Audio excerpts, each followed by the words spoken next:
सफला एकादशी का व्रत 26 दिसंबर को रखा जाएगा। सफला एकादशी पौष मास के कृष्ण पक्ष की एकादशी तिथि को रखा जाता है। इस दिन व्रत रखते हैं और भगवान विष्णु की विधि पूर्वक पूजा करते हैं। इस व्रत के पुण्य प्रभाव और श्री हरि की कृपा से कर्मों में सफलता मिलती है। इस बार सफला एकादशी के दिन सुकर्मा योग बना है। ये एक शुभ योग है। कहा जाता है कि आपको किसी भी शुभ काम में सफलता की चाहे तो उससे पहले सफला एकादशी का व्रत करें। पूजा के वक्त सफला एकादशी की कथा पढ़ें। तो चलिए आपको सुनाते हैं सफला एकादशी व्रत कथा। एक बार धर्मराज युधिष्ठिर ने भगवान श्री कृष्ण से पौष मास के कृष्ण पक्ष की एकादशी व्रत की महिमा का वर्णन करने का अनुरोध किया। इस पर भगवान श्री कृष्ण ने कहा कि इस एकादशी को सफला एकादशी के नाम से जानते हैं, क्योंकि ये सफलता प्रदान करने वाली मानी गई है।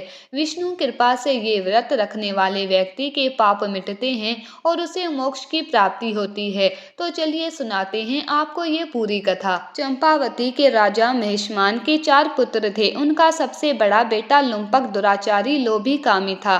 वो मांस और मदिरा का सेवन करने वाला था। वो संत जनों, देवी देवता आदि का अपमान करता रहता था। उसके इस व्यवहार से राजा महेशमान काफी परेशान और चिंतित रहते थे। एक दिन वो उससे इतना तंग आ गए कि उसे महल और राज्य से भी बाहर कर दिया। वो अपनी गलत आदतों की वजह से नगर में चोरी करने लगा था, जिससे वहां के नागरिक भी परेशान हो गए थे।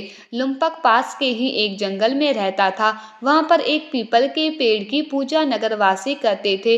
वो उस पेड़ के नीचे रहने लगा। पौष मास के कृष्ण पक्ष की दशमी की रात उसे काफी सर्दी लग रही थी। कपड़े कम थे, सर्दी से उसका शरीर अकड़ गया था। फिर भी वो सोया रहा। अगले दिन एकादशी थी। सूर्य उदय हुआ। सूरज की तेज किरणें जब उसके शरीर पर पड़ी और गर्मी होने लगी तो उसकी नींद टूट पड़ी। उसे काफी भूख और प्यास लगी हुई थी। वो पानी और कुछ खाने की तलाश में जंगल के अंदर चला गया। वो काफी कमजोर हो गया था, इस वजह से कोई शिकार नहीं कर पाया। कुछ फल तोड़े और उसी पीपल के पेड़ के नीचे से आकर बैठ गया। सूर्य अस्त के बाद अंधेरा हो गया था। उसने फल को एक ओर रख दिया और कहा कि हे प्रभु, ये फल आपको ही अर्पित है, आप स्वयं ही इसे खाओ। उस रात वो सो नहीं पाया और जागता रहा। एकादशी की रात्रि उसका जागरण हो गया। रात में वो अपने पाप कर्मों पर पछताने लगा। उसने भगवान से पहले पाप कर्मों के लिए क्षमा भी मांगी। अनजाने में किए गए एकादशी व्रत से भगवान विष्णु प्रसन्न हो गए और उन्होंने अपने आशीर्वाद से लुम्पक के पापों को मिटा दिया।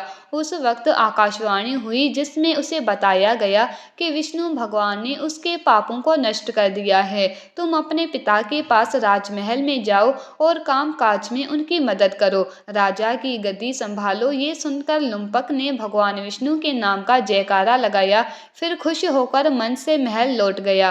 पूरी बातें जानकर उसके पिता ने भी उसे माफ कर दिया और उसे वहां का राजा बना दिया। लुम्पक धार्मिक कार्यों में समय देने लगा और राजपाट चलाने लगा।